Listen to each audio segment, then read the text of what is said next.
नमस्कार मित्रों, आज मैं आपके सामने ऐसे विषय में बात करने जा रहा हूँ जिसकी चर्चा बहुत ही कम होती है या फिर उसके बारे में बार बार भ्रांतियाँ सुनने को मिलती है। तो आज आपकी सभी भ्रांतियों को दूर करने के लिए एक विस्तृत रूप से हम एक नई वीडियो आपके सामने लेकर आए। माता बगलामुखी जी के बारे में बहुत लोगों को जानकारी है व कई लोग बिना जानकारी के माता की आराधना करते हैं, परंतु आज मैं आपको माता बगलामुखी जी के बारे में बहुत ही सटीक और सत्य जानकारी मैं आपको दूंगा। यह बात जानने योग्य है कि माता बगलामुखी जी खुद कार्य ना करके अपने दूतों द्वारा भक्तों के संकटों को हरती है। पृथ्वी पर सभी जीवों में अथर्वा तत्व उत्पन्न होता है जो कि पशुओं और जीव जंतुओं में प्राकृतिक रूप से विद्यमान है।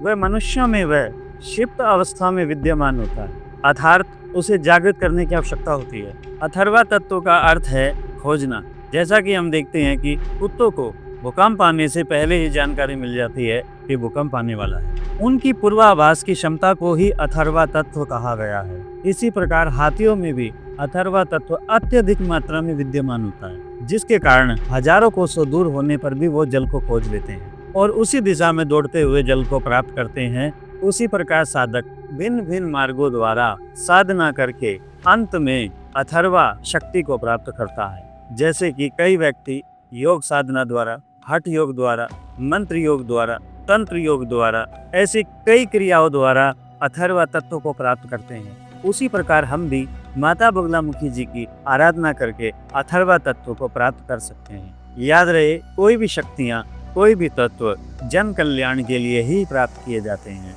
विनाश के लिए नहीं। विनाश की इच्छा रखने वाले साधक खुद ही विनाश को प्राप्त होते हैं। माता बगलामुखी जी की साधना में क्या क्या सावधानियों का हमें ध्यान रखना चाहिए, उसके बारे में मैं आपको बताने जा रहा हूँ। किसी भी देवी देवता की साधना करने से पहले यह जानना आवश्यक है कि आप ब्रह्मचारी रहें। साधना के समय ब्रह्मचारी रहना बहुत ही आवश्यक है। ब्रह्मचर्य का पालन करना कई लोगों को कठिन लगता है, लेकिन नामुमकिन नहीं है। ब्रह्मचर्य का पालन करने के लिए आप कुछ योग्य बातों का ध्यान रखें। सबसे पहले आप तासीर में शीतल भोजन का प्रयोग कीजिए, गर्म भोजन का प्रयोग न कीजिए। भोजन हल्का व सुपाच्य हो जो आसानी से पच जाए। वह बिल्कुल थोड़ी मात्रा में ही भोजन लें। साधना की विरोधी वस्तुएं जैसे तला भुना भोजन, घी, मिठाइयाँ आदि का ग्रहण न कीजिए। ध्यान रहे, कोई भी नशीली वस्तुओं का सेवन करके साधना न कीजिए। साधना का सबसे उत्तम स्थान एकांत माना गया है। इसके साथ साथ आप पर्वत की चोटी पर, शिवालय में व नदी किनारे आप साधना कर सकते हैं। यदि आप इन सभी जगहों पर जाने में असमर्थ हैं तो आप अपने घर में ही किसी एक कमरे में आप साधना की व्यवस्था कर सकते हैं। परंतु ध्यान योग्य बात यह है कि आपके कमरे में किसी का आना जाना ना हो व किसी भी व्यक्ति का प्रवेश वर्जित रहे। घर में व्यवस्था के अनुसार आप अपना भोजन स्वयं ही तैयार करें व स्वयं अपने वस्त्र धोएं। माता बगलामुखी जी की साधना 41 दिन में संपूर्ण हो जाती है, परंतु यह साधक पर निर्भर करता है कि वह उस शक्ति को लेने में समर्थ है या नहीं। यह मान लीजिए, जिस प्रकार 100 ग्राम के बर्तन में 100 ग्राम की वस्तु आती है, परंतु यहाँ हमें 100 ग्राम वस्तु को धारण करने के लिए 500 ग्राम बर्तन की आवश्यकता होती है। कई बार साधक का ग्रहण करने का पात्र नहीं होता और वो बार बार प्रयत्न करता रहता है। पात्र का मतलब यहाँ पर ग्रहण करने के लिए कोई बर्तन है,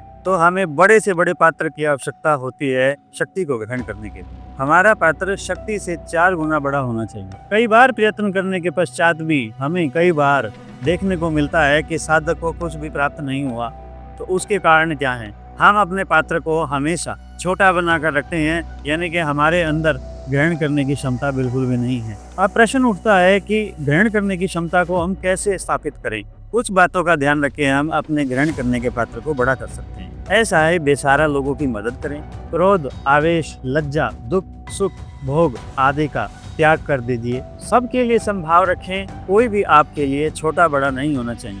माँ की साधना के समय आप साफ सुथरे पीले वस्त्र ही धारण करें, वह पीले रंग के आसन का ही प्रयोग करें। साधना के कालखंड को गुप्त रखें, किसी के साथ भी उसकी वार्तालाप न कीजिए। एक बात का विशेष ध्यान रखें कि साधना केवल किसी योग्य गुरु के सानिध्य में ही कीजिए। जो गुरु आपसे धन लेकर साधना करवाते हैं वह केवल उनका व्यापार मात्र ही है, ऐसा जान लें। इससे आपका कोई भला नहीं होने वाला। माता बगलामुखी जी की साधना पूर्णतः सात्विक होती है। इसमें किसी भी पशु की बलि नहीं दी जाती, अपितु फल सब्जी की ही बलि दी जाती है। जय माँ बगलामुखी, सबका कल्याण करना। आप ऐसी ही रोचक रहस्यमयी बातों को जानना चाहते हैं तो हमारे चैनल को सब्सक्राइब करें व बेल आइकन को जरूर दबाएं।